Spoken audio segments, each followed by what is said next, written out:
Hey, what's going on? Huh? Still not centered. Hey, I just gotta sit back. No, it's still not centered. What does center look like to you, baby?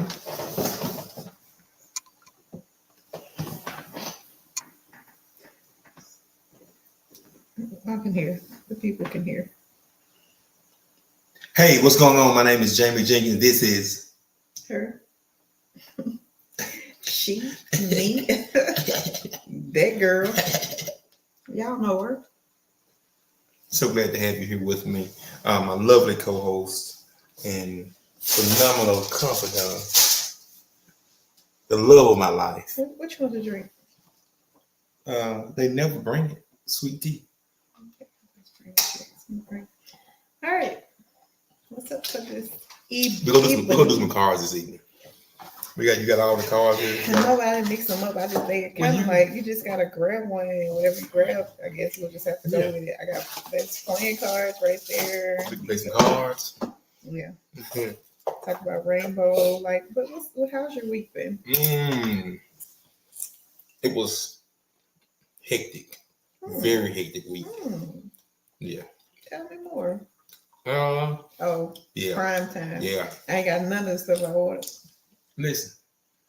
I've not received any of the things that I ordered from Prime Week. Listen, this is the thing, right? So 0 of the things. We are a fulfillment center. We are just fulfilling the order. Not well. You got Miss Carolyn over there. Tell my girl I said what's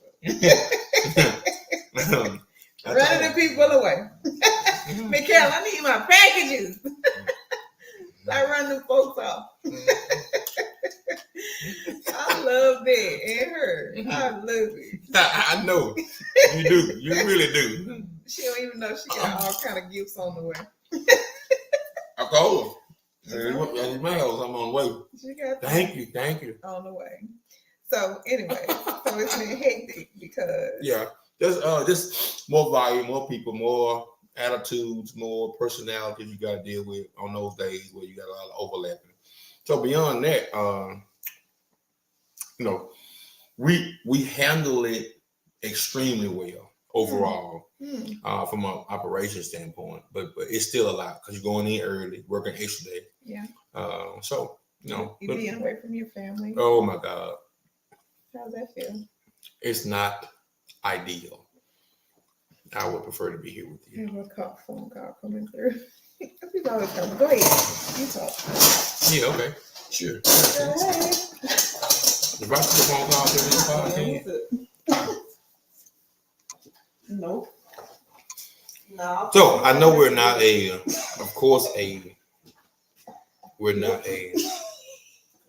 not one word. Baby, if you're in there. Girl, come on. We're not a political show, but we do have some political shakeup with President Biden not seeking re-election. What do you guys think about that? No re-election for President Biden. Kind of changes the landscape of things. From a timing standpoint, what do you all think?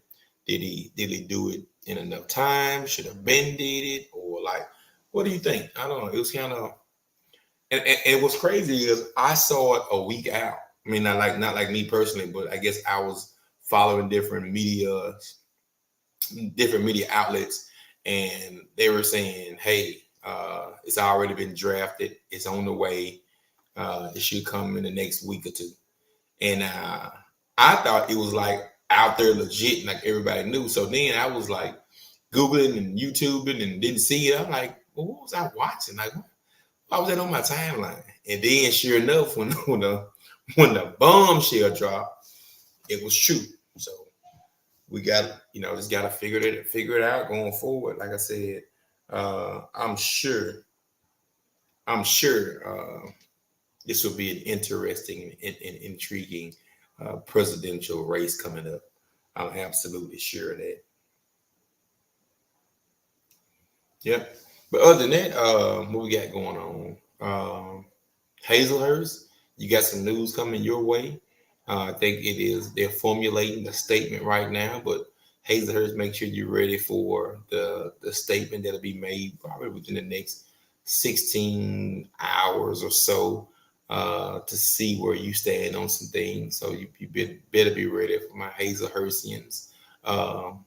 Be ready for that. Indeed. So what's up? I got some chilies from Bay's lunch.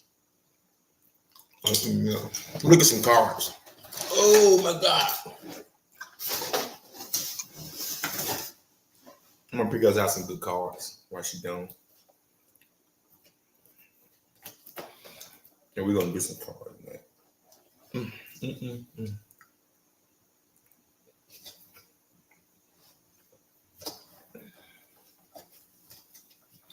Inside track. Oh man, I'll text you on the side.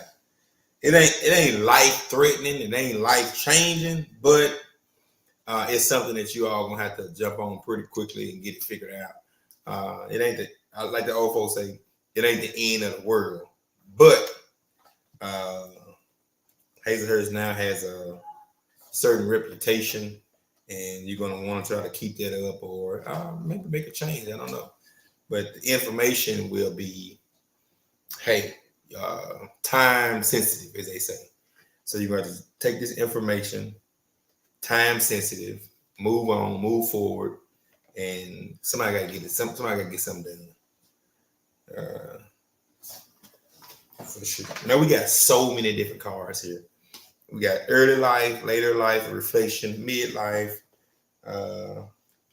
This is a beat the parents type questions. We got so many different question things that we do because it's just helpful, right? Kind of start conversations. So a lot of times when we have, say necessarily disagreements, but we can just kind of like start a conversation. What you doing? Nothing. What you doing? Nothing. But now let me get to know you a little bit. While we're not, fussing or fighting or trying to pay a bill or nothing like that, it gives us an opportunity to just kind of get to know each other from that standpoint. I think that's cool. So we're gonna do some cards tonight. A few anyway. This is a new, not the new computer, but a computer we hadn't been using. So we're working on lighting and stuff like that. We were gonna go with our other backdrop tonight, but we ended up going with the original white backdrop. So these are some questions that you can ask your significant other or basically anybody that you're around. And I think it'd be a good conversation starter. So like a lot of conversations normally start off somewhere and they normally end up in a totally different place. So that's what I like about it. That's what I like. No, it's cool. I don't know, family. No, it's not cool. You're gonna be mad. You're gonna fuss at me later. Tell people to read them. No. Sugarcoat. I just know what I know is what I can do. Give us an inside trick on what. I told them we got some Hazelhurst news coming in. Oh. Yeah. Okay. Yeah. Okay. Yeah. All right. So what are we talking about? We're gonna do a couple cards. All right. You got something ready? You read them already? You read them already. How's what I read? It's different kinds of cards. Yeah, I know. I got these first. Okay. Got to start somewhere. Yeah, we got to start somewhere. I agree. All right. Tell me about your first car. Car? That's hilarious. Your first car is hilarious. My first car, it is. There's waves of my first car. So like my first car was a hand-me-down, right? Who's most people want, especially in our age range. My mom, it was my mom's car originally. Okay. My dad bought the car for my mom. Okay. My mom got a new car, gave the car to my sister. Gave the car to my sister. My sister graduated high school. I had to pay my sister for the car. Paid my sister for the car. I paid her for the car, money that I worked for, so she could have a down payment on her car that she was going off to college. She didn't have, wait a minute. You paid for a car that was paid for. Yes. And if she didn't pay for it. Correct. These things, exactly. So it was a white Nissan Maxima. It was decked out, rims, chrome, like it had a wing on it, the package. The greatest Maxima of all time. Right, the full meal deal of Maximas. But yeah. And an apple pie. Yeah. So I paid my sister for it. And you know what? I sold it when I got married and had my first kid. I bought a Montero Sports standard shift. Didn't even know how to drive a stick when I first bought the truck, but it was affordable and it was a family vehicle. You know, I was pregnant, getting ready to have a baby. So I learned how to drive a stick when I was pregnant with my son. And I sold my Maxima. Wish I hadn't, because it was an amazing car, but that was my first car. Yep. So what about you? My first car that I could legally drive was the Tempo. I had a white Tempo with some Kragar wheels on it, Kragar rims, blue interior. Tempo. Who made Tempo? Ford. Okay. Ford Tempo, baby. And that was my first car. Now, I learned how to drive in the yard with a Geo Prism. You know what a Geo Prism is? I absolutely do. So not far from a Tempo. Not far. The same family. So my stepdad, had a body shop and everything, and so like what he was doing was like this was like a car. I'm sure it was stolen or something, you know. And so like he just let me ride around in the yard with it. So I would go to Brad's house in it from where Suge stay now. I just ride over there sometime, back and forth in the yard. And so did somebody teach you to drive? Or you just learned? I just learned. Just learned. Okay. Nobody ever was in the car with you driving. Somebody just put you in a car and said, "Go drive." Yep. Interesting. Yep. Okay. And so the car in the yard, I'm tell you how I tore it up. So like we was in the trailer right here where Suge stay now, and it was like a bunch of open space, and it was literally a motor in the middle of the yard. In the middle of the yard. And so I was riding. I don't know what, obviously didn't have no phones and nothing like that. Right. So what I was doing, I don't know, to get distracted. But I came around a curve and I ran up on the motor. And you talking about the scariest I've been in my life. Oh my God. I hit a tree in my dad's truck one time. I backed into the tree. I was on my way to take my grandmother made tea biscuits, best tea biscuits in the world, tea cakes. That's what they were called. And so I was on my way to take my grandmother the ingredients to make me some tea cakes, and hit the gas, trying to hit the brake, and ran into the tree. And I took the ingredients to my mom to make the tea cakes anyways in the red truck. My mom and daddy were gone. When I got back to the house, I bagged the truck in. Oh, slick. Yeah. So my daddy would think that he had wrecked the truck. Tell me about that. Tell me how that went. It didn't go well.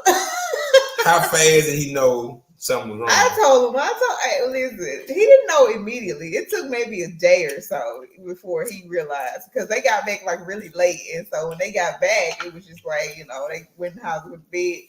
But when he finally saw it, it was just like, what he was saying, man? Please go through it. He was like, he didn't really say anything. My dad wasn't an outrageous type person. He was one of those people. He is one of those people. Just know things happen. You know, life happens. And so he was just like, so you know, he knew people. He had friends. So he called up his buddies and was like, "Hey, I need a fender for my truck." You know, got the fender, put it on himself. So it wasn't a big deal, but I felt terrible. Like, I felt heartbroken that I had wrecked my dad's truck, because it was a blue Dodge, that old Dodge it had like blue at the top, like a light blue in the middle with blue at the bottom. Yeah. Two-tone. Two-tone. Oh yeah. He loved his truck. And so I felt bad because he had a chrome bumper, and he ended up getting like a cheap bumper, so I feel really bad about it. The dream truck. I know, right? So that was something that happened. Okay, what's next? What's next on your Cars of Life? Cars of Life number 2. Boom. What quality do you value in your friends? What quality? Independence. Like I don't. You don't want a needy friend? I don't desire to have friends who need my attention 24/7. Okay. Like I like the friends that I have that I can talk to once every How many 6 friends months. do you have? Is it in the sound on this thing? What is a friend? I just asked you how many friends you got. Man. I have friends that you talking about the friends I can talk to every now and then. Man, just answer the question. 6. You got 6 friends. I'm going with 6. Can you name them? Can I name my 6 friends? Not without them feeling some type of way about it. Because I might miss somebody. And I don't want to miss nobody. Once I got 6 friends. And 5 of them are yours. 5 of them are people I met through you. I know. I'm terrible. Not I really. can't keep friends because like I'm so Independent? real. I don't think people accept my Realness? Your gangster? blunt. I'm very blunt. I'm very direct. And But that's what everybody say they are. Everybody say they so direct. they're not. Everybody says How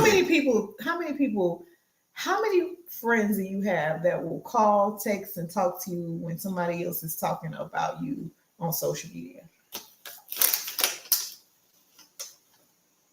3. Like I got 3. if you got a friend who is friends with somebody that is blasting you on social media, like I feel like that's somebody you can trust. Because there's a loyalty that you have to have, right? To go between friends.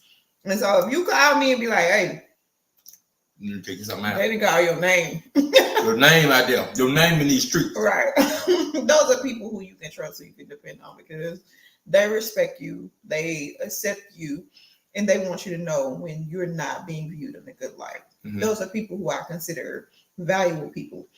People who don't talk about they. I love people who don't come to me with they said, because that's how type of person I am. I've always came to you, and if somebody said something, what I'm gonna tell you? They name. Exactly. Don't ever tell me that they said something and they ain't got a name. Now you want the real name first. Yeah, because if somebody is bold enough to come back and tell you that I said something, why are they not bold enough to repeat that I said what I said? Like that's just how I feel about things. And I'm listening. And if I come to you and tell you something, this is who said it. Like, did you say it? Did you not say it? Okay. That way, let's come together as a group. It cuts down on the confusion. It does. Right. Like, okay, now, so what we ain't happened? trying to figure out something like, hey, let me cut this down. Yeah. So-and-so told me. Yeah. Paul told me. Yeah. When Paul told me this is what I felt like, and let me tell you about it. Indeed. Y'all, tonight I'm rocking. If you don't want sarcasm, if you don't want a sarcastic answer, don't ask me. Do not ask me. This is from She Is. I agree with that. It's from She Is. The description. You might be a comedian. All right. What's next? What's my question list? If y'all got questions, please do not hesitate to chime in. Who are your best friends during this time life? Who were your best friends during midlife? That's what we are now. Yep. Who are your best friends? Who are your best friends? Will it be? When last time you talked with Lee? It's probably been I had a call, but I wasn't on it. Probably maybe 3 weeks, 4 weeks ago. Something like that. How was he? He was good. Cool. My best friends. Pico. You, my mama. Mama. My daddy. Oh, your mama don't fool me no more. Since she had her foot done. My children, since I took her to Chicago. Me and her fell out in Chicago. Y'all had a relationship turn. Yeah, it was bad. I don't know if I could have done it. Huh? Listen, I know you could have done it. It ain't no doubt in my mind. What you think I'd have been doing? You'd have been in the Chicago River. Is that a thing? One of y'all have been in the river. No chance I could have done that. Do you understand? You don't even understand the dynamics of what I don't. happened. I can't even take you there. I'll take you there. I'll take you there. No, mentally, what was going on? I can't talk about it. It's trauma. I don't want to talk about it. Next question. What qualities do you value most in your friends? You answered that. I hadn't before? Yeah. Today? No, right now. You answered it. Independence. Oh, yeah. We did. We talked about that already. My bad. What was that now? Oh, so this is the question we didn't answer. Right. Has religion or spirituality played a part in your life? Ooh. I think it has. I mean, I don't think from our upbringing, it cannot be all the way taken out of who we are and how you view things and how you Religion reflect. Mm-hmm. So I think it definitely plays a part in your morality and ethics and things of that nature. I think it has a fabric woven into you that I don't think you can just kind of like discard. What kind of fabric is it? Silk. I agree 100% because we've had this conversation in recent times and we've had it as it pertains to my upbringing. And people talk about being I'm a Jehovah's Witness. Tell me what you do. I just did. Okay. Don't do too much. Not too much on Jehovah's Witnesses, okay? I was raised as a Jehovah's Witness, and it is something that is deeply embedded in me. Like, we went to church 3 times a week. We went to Bible study on Monday. We went 2 days. We went to ministerial service on Wednesday. That's teaching us how to go out in the field and preach to you guys because y'all clearly didn't know the Lord. So we were trying to get y'all to the Lord. And on Sundays, we did what we call a public discourse, and we did the Watchtower study. So the Watchtowers that we was passing out, that is what we studied out on Sundays. And I learned a lot from that. Like, people always be like, you're so intelligent. It's because of the Awaken the Watchtower. Taught me everything I know. Okay. So there are things that were embedded in me as a Jehovah's Witness that I had to not necessarily unlearn, but to realize and and figure out that, for example, example. Celebrating children born out of wedlock. It was not something. This one of our children. It was. I don't look at it. It was not something that that Jehovah's Witnesses did. Like, if you got pregnant out of wedlock, one, you was disfellowshipped or shunned, and 2. So that means. So let me ask you this. So I'm sure during your upbringing, this happened to someone. Me. It happened to me. Well, I mean, yeah. Outside I guess when it happened to you, it's probably different. Oh, okay. I think it's different between it's happening to you. You may not can see it in real time. Okay. You never can view it. You probably feel it for sure. So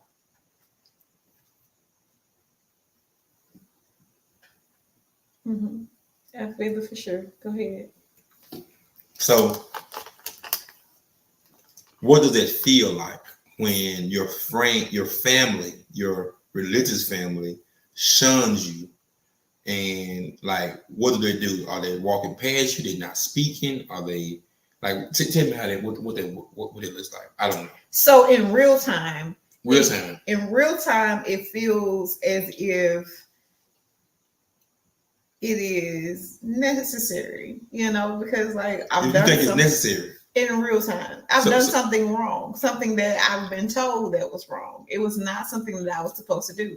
So like, and that's why I talk to you all the time. Like, I understand the mythology of how the religion works. I understand why they do the things they do, but it's just not acceptable outside of the religion, right? So like, I absolutely now in my big age feel like if you celebrate people in their sins, then how do they know to correct the action? How do you know to correct what you're doing wrong if you're being celebrated? There has to be a negative reaction. It has, in my opinion. Like, how do you fix a problem if you're not making the problem a problem? If that makes sense. Okay, so let me ask you this. So the crop. So at some point it has to be accepted, and there has to be you have to move forward because obviously at this point you're pregnant, right? Mm-hmm. So if there is no talk of not completing the pregnancy, like what is shunning you gonna do? They're gonna shun you at 4 months, shun you at 5, shun you at 6, shun you at 7. Until you decide, until it is a active role on your part to show that you understand that. What does that mean? What you've done is wrong. Now this is what we often disagree at. Oh, what do you mean? We did it right. We had we disagree on I need you want to see that I'm sorry. That you feel bad about. Right. You want right. Yeah. And so that's often something I struggle with because you have in your mind what I should look like if I'm sad. What it should look like. What it should look like. Yeah, not you. What you should look like. It's me in this instance. Okay. Right. Mm-hmm. But in your mind, you're saying these are the things that should be happening if you're sorry. Okay. Like you have that checklist of 1, 2, 3. Yeah. And when I don't display those things, you're like, no, you're not sorry. I'm like, well, how do you know? Like, how do you know what my checklist of 1, 2, 3 is? Okay. And so, like, this is in the same instance. You're saying that they're going to shun you until you show a sign of repentance. All right. What does repentance look like to a 15-year-old girl? We should go ask Mr. Eugene. I'm not sure. Right. Because I don't think there is. Well, I'm not sure if there's a baseline of repentance of what you have to do to say you're sorry, to show you're sorry. Hey, show me you're sorry. Okay. You know what? On these same lines, okay. let's talk about in a relationship. Okay. Let's talk about Let's just say that I have done something that is. What have you done? Cheated. Okay. You cheated. I cheated. She cheated.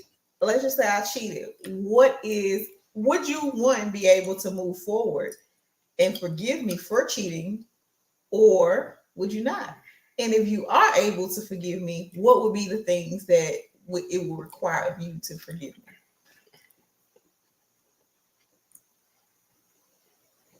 Go back in time.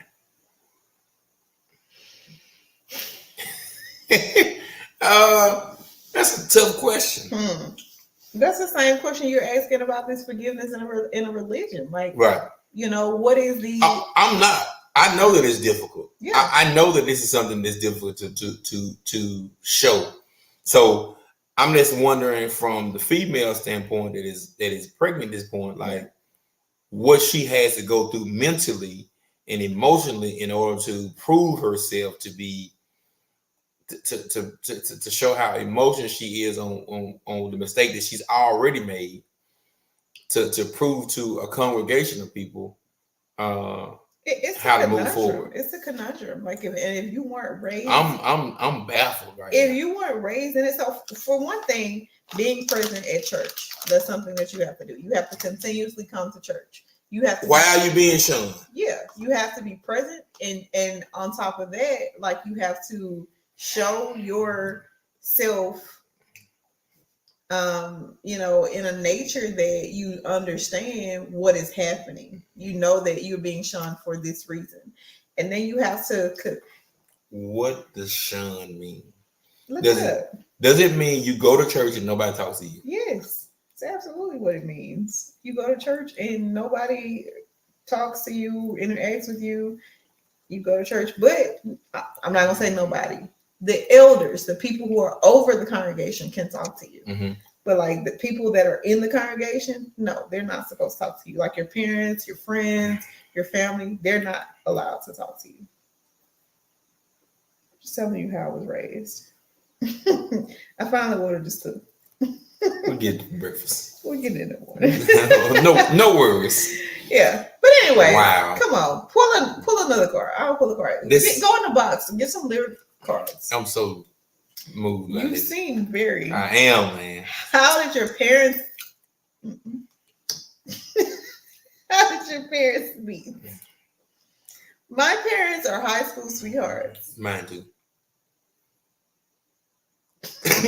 Come on with your story, man. I ain't got man.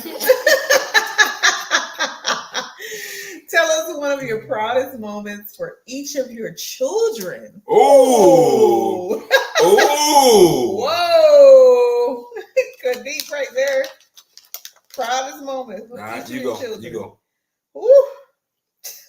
You go. You go. You go. So, okay, I'm gonna start. I'm gonna go oldest to youngest. Okay. Jeff Jr. We are still battling with him, but Battling? yes. That's not the right word. For who? That's not right. So my oldest, he is playing football at Southwest Community College. Mhm. They have a fundraiser. If you guys see, please go out and support his fundraiser. He only needs $500. If I can get 50 friends to send him $10, we have made our goal. So if there is 50 people out there who support us, give him $10. But he was very hesitant. He was very ambivalent about not wanting to, go to practice, not wanting to play sports. And when he realized that it was his passion, he was able to not only play it and play it successfully, he moved to the next level. And so I'm not just proud of him for that. I'm proud of him for academically excelling. He had good grades when he graduated. He graduated with honors in the top 20 of his class. I'm proud of him for that. And I know that's not, something that a lot of people, think is something to be proud of somebody for, but I'm proud of my son for graduating top of his class and moving on to play sports in something that he has a passion for. Janiyah is a brilliant individual on so many levels. Very intriguing. She is the smartest, most enthusiastic, most lively person. Like, she has so much energy, like, and she gets things done. Like, I don't have to do anything for Janiyah. Her and her friends went to summer camp. I ain't know nothing about it until they were leaving. It's crazy to me. I'm very, very proud of Janiyah just for being independent. And she not only takes care of herself, she looks after her brothers. She's a phenomenal. How many students, how many of you all children and young adults can make their own doctor's appointments, get there, have what they need, understand? Don't look at me, because I can make my own. But the fact she can do that, I'm like blown away. Because I think about me now, and I think about me at her age, and saying, hey, I need to get a doctor's appointment, call, make the appointment, they're on time, understanding, what's going on, then being able to back away and pick up, what else you need to get up after that, follow up and stuff like that. Like, that is adulting. Yes. That is adulting. Yes. And she goes to work faithfully. Like, from the time when Janiyah was 7, 8 years old, I was working night shift. Janiyah has been getting her brother up for school. She has been taking care of her little brother, like whatever he needs, whatever her big brother needs. She's such an independent individual. Like, that's why she be trying to challenge me. And she's like, I don't need you. And I'm like, you think I need you? That's the problem. You think I need you. So we are both very independent individuals, and we are bumping heads.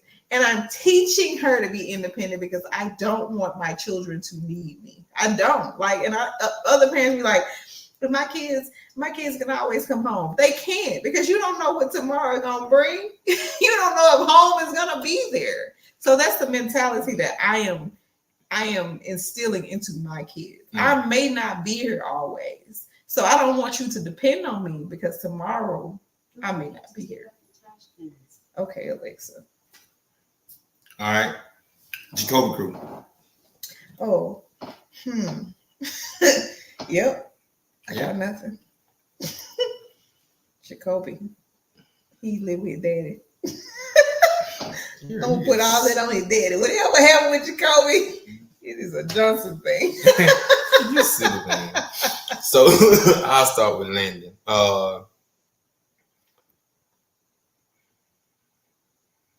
Here, my kid came back up back here. Boy, shit. Landon is finding his passion. He is on his way for sure. He is coming out of his shell.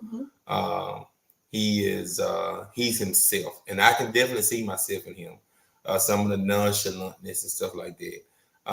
But I like the way he stays in the gym. I didn't want to be the dad that forced basketball on my son. Like, oh, you got to play or whatever. He found it. He found his love for it. And it's helping him communicate and do things I didn't think. I thought it might have been take longer for him to get into, communicating and stuff like that. But we've had a couple talks with him, and they were refreshing. The last talk we had with him, just able to articulate certain things or knowing where he stood on certain things. So his awareness is something that I'm proud of. Don't do not too much on my girl. Not too much. Alana. Too much. Alana. Too much. Then my girl. Listen. Alana, I probably had the gray hairs I got. It's hers. My girl good. She is, man. She has a independence about her. And some of it is from she needs to, I guess, continue learning how to trust people. So like her communication, I understand why sometimes it's a little off-putting or it's a little reluctant, from that standpoint. But she works as well.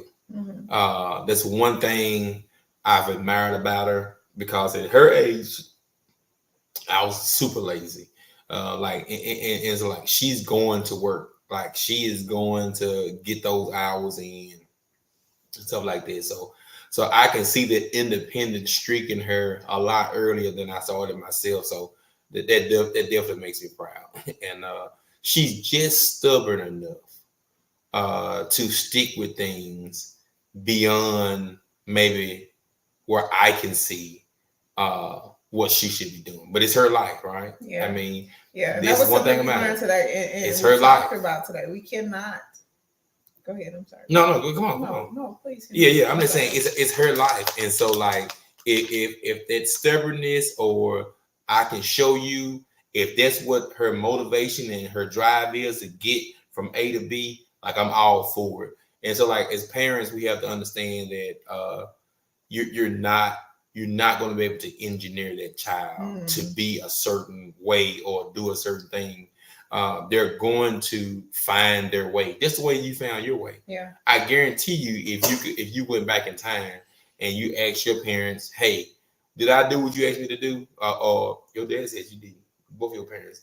But if you would go back in time and say, "Hey, am I the person you thought I would be?" or how much influence they would have preferred to have on our lives, I think you would find that most parents wish that, well, you could have done this, or you should have done that, you could have done that, but you found your way. You found what made you. And I think she's doing the same. I'm glad you made that little vague, took that shot at me. What vague shot? Because let's just say this.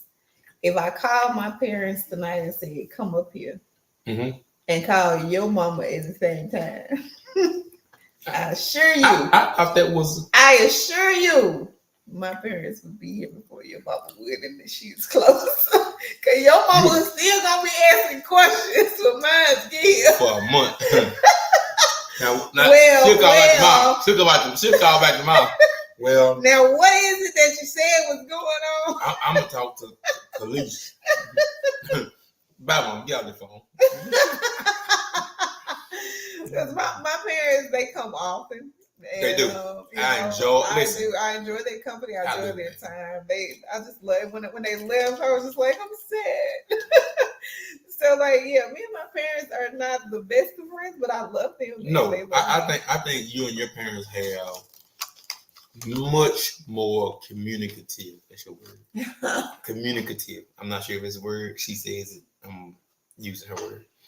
than me and my parents, and I definitely admire that. Yeah. I definitely admire that. Yeah. If there was a question in this box that I was picking up and I saw it, it's like, if you had, X amount of money, what would you do with it? I would build a big enough space. We know we're one and the same for my family to be here. I want my parents with me. I want them to be able to not have to worry about anything.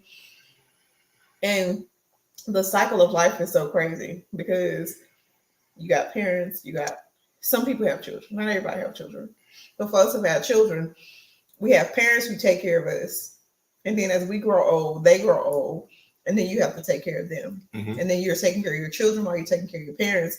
And then your children are responsible. It's like a cycle of life that is so complexing to and for me, So it's definitely my goal and my prerogative, as Barbara Brown would say, to be able to give my parents a life of leisure in their old age. I would love that for not just them, but for us as well. So that's my take. All right, you want to get a lyric card out of the box? I don't, because I'm trash. Okay. I'm trash in it. I'm trash. Lyrics are here. These are lyric cards. I'm terrible at lyrics. Oh my God. This is what we've done before, so you better get this right. According to Deborah Cox, who is not supposed to be here. Who is supposed to be here? You. According to Deborah Cox, who is supposed to be here? Nobody. How did you get here? Nobody's supposed to be here. Nobody. I and love things. Okay.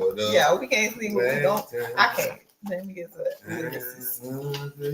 No. Hey. Okay. You don't know that. You ain't know give that. Us one more, baby.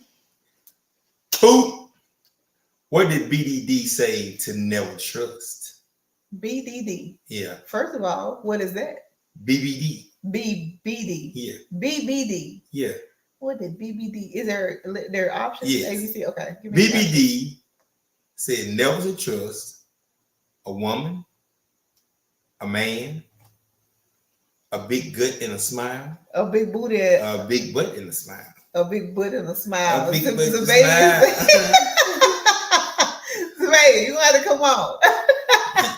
What the BBD said, never trust a big butt and a smile. That girl is poison. What is BBD? Bell Biv DeVoe. Oh, see, if you had to say what did Bell Biv DeVoe say, I would have known it. But BBD, who says BBD? Put that out here. BBD, 1, 2, 3, ABC. No. Yeah. Okay, for somebody, not me. Put that behind the honey. What are some of the most important things you've learned in life? It all work out. All work out. It's gonna all work out. That's a Lil Wayne song. I know I've been in positions that would probably break a normal human. It all work out. And in the realest of realists, you hadn't been in positions that have broken the strongest of the strongest. Like I think that we often feel like, oh, I'm in the worst position. Mm-hmm. But you don't even know the worst position. Mm-hmm. I like that. So like I'm always on you about, hey, hey, this ain't it. This ain't weird. This ain't even a problem. Yeah. Like this is minute. And you worry about that? This what you worried about? You worry about that? We got this. We got this. And that is what's most important in partnership and relationships. I think is having that support, that backbone, that barrier to say, hey, listen. Recharging of confidence. Yeah, we got this. To have somebody that can recharge your confidence when you lose it or you can't find it or you don't have enough of it, that will get you through many a problem if they can have it. Because now, if they can recharge your confidence, they don't have to consistently pour into you, right? Because now you're back where you need to be. You're back, charged up, ready to go. And so if that's a huge blessing to have. Thank you so much. That's a great segue because I know segue because the other day I was thinking and talking. Occasionally we have things that go in our life, and you're just like, why is this or why is that? And so this is an analogy that came to my mind. Okay, I'm ready for it. I'm the type of person who I don't like my car to get below half a tank. Okay. Right? Okay. And I treat our relationship the same way. So if I see you at at 3/4 of a tank, half a tank, I'm trying to find ways to fill you up. You are. Right? I'm trying to figure out what is it that I need to do to make you feel more confident, better about yourself, better about what you're doing. Whereas you are the type of person who runs on an empty tank, right? You like to let the fumes come before you fill up your car. And I feel like you kind of treat me the same way. I feel like if I'm on fumes, then you will try to put a little gas in me to get to where we need to go. Okay. I don't feel like you treat me like you want to keep me on full sometimes. That's intriguing. I've never felt that way. Well, I'm telling you how I feel. That's what's most important. Yeah. I definitely feel as if you will allow me to be completely drained sometimes before you decide that you're going to do anything. I need to learn how to step up a lot sooner, or need to be able to recognize where you are a lot faster. Yeah, that would be good. I got you. That would be good. Good analogy. You like it? Yeah, I do. You're not an analogy person. I'm not. But when it came to me, you are brutal, straightforward. This is how he treats his car. Yeah. I'm basically red.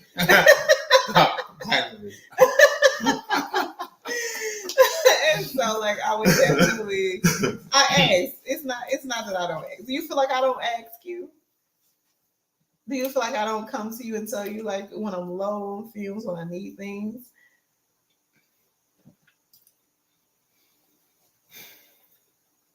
I think you do. I feel like I do. I think more often than not you do. Okay.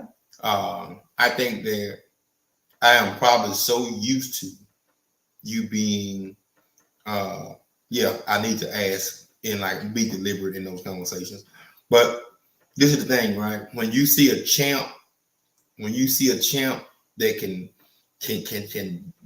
bounce back and box back from anything, a lot of times that's your discernment of who they are. You're right. Like I say, okay, so I know she got this. Yeah. I don't want to be almost worrisome with it because this is something she's went through. She got this or whatever. Yeah. I'll tread lightly. Okay. But in treading lightly, you have a viewpoint of it as well. Mm-hmm. Yeah. It could come off as nonchalantness because I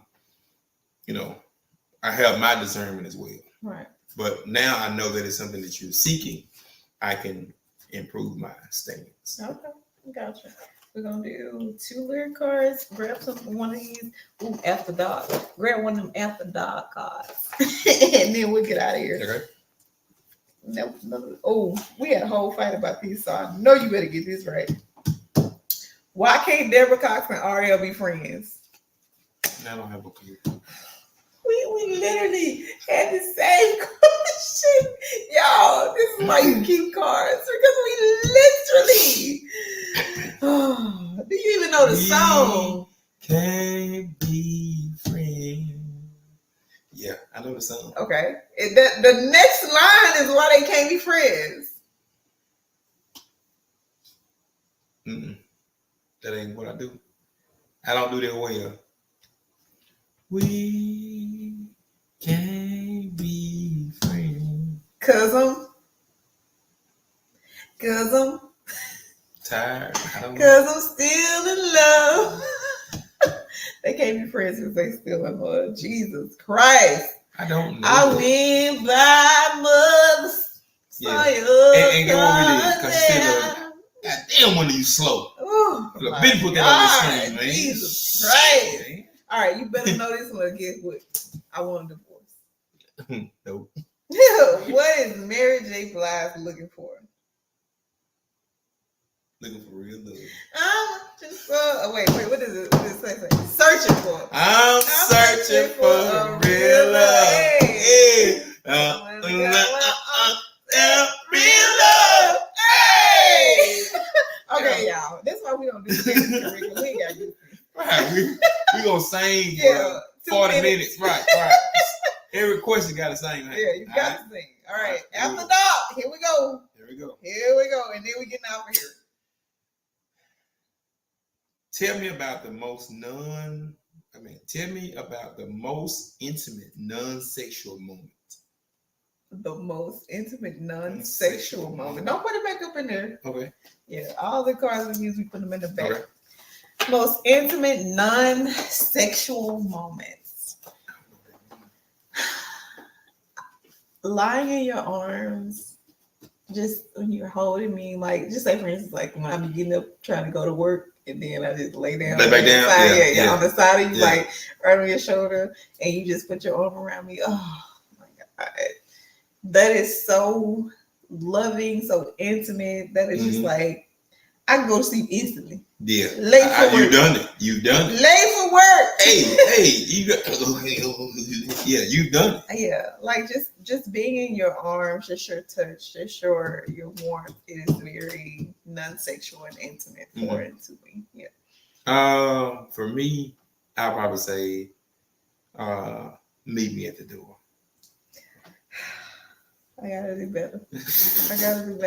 That's my thing. But like I said, you don't be coming in. Like sometimes I'll get up and then you sit in the car and then I'm like, okay, well I'm just leaving in the car. Do I need to just stand there and wait for you to get out of the car? Nah, maybe I didn't. Tell me what your expectation is. Like if you get home and you just sit in the car, am I supposed to stand there and wait? No, not standing there. What's your expectation? I don't have an expectation, not a true expectation. I'm just telling you what I enjoy. Okay. I'll do better. Because now all the tension and the drive of the day is gone instantly. Like I'm like, okay, I'm home. I'm home with my baby now. Gotcha. Like this is better. I'll do better. I'm in a better I'm place. gonna be sitting outside. You get out of here. You got my location. Okay. And I mean, you just know when I'm getting close. it's only when you say, hey, I need you. I look at your location. And then I don't care nothing about that. Yeah. You read it already? You put it back? No. Oh. Last one, y'all. We've been on here an hour. And I am sleeping.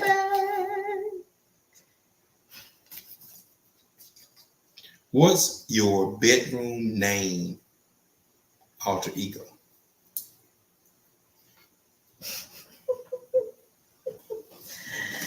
I feel like we should name each other. Name each other? Yeah, I feel like you should name me. I should name you. Ooh, that's tough. Why is that tough? Because. Okay. Your bedroom name. Yeah, I got one for you. Already? Yeah, buddy. Roll like a beat. Come on with it. Let me see. Hold on. Let me think. I'm good with names now. Okay.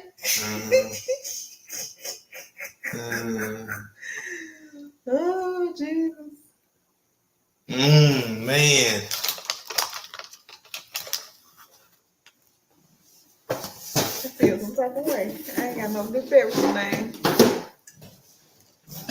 Ooh. Oh, man. I'm trying to think, baby. That's human nature sitting in the car. She think it's the worst thing in the world. I did not. But I'm just saying I'm not going to stand there and wait on you. I never said it was a problem. Ooh. Yeah, because you was sitting in the car for 20 minutes. And like, that's not me. You never waited on me at the door. Let's talk about it. Yeah. So it's not, when I get here, I'm ready to get to you. I get out of the car, I come in immediately. But, you know, you be doing stuff. You be on the phone. You be doing business. So, like, I understand.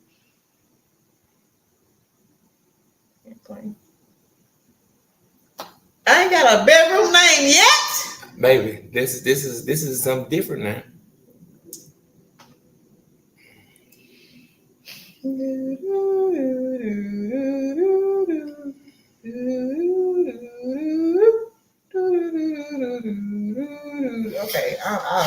office. I don't even want that no more. Come on, you go. Mr. Marcus, baby. Let's go. Come on, yeah. Marcus. Why are you stupid? That's your bedroom name.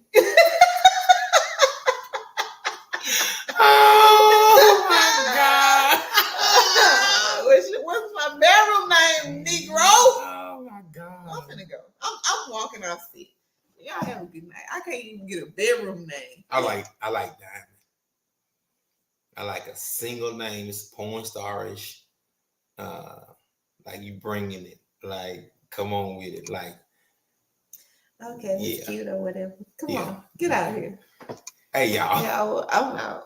Yeah, Talking to man. me like Peace. he know a million porn star women name because we had a whole trivia night one night. It was a porn star on it. Don't You didn't say. know what I'm You talking. didn't say. Not what I'm talking. So people try to figure out what I'm talking about. We had trivia night one night, and then there was a card that was like, "Who is such and such and such?" And he was like, "That's blah blah blah blah blah." And I was like.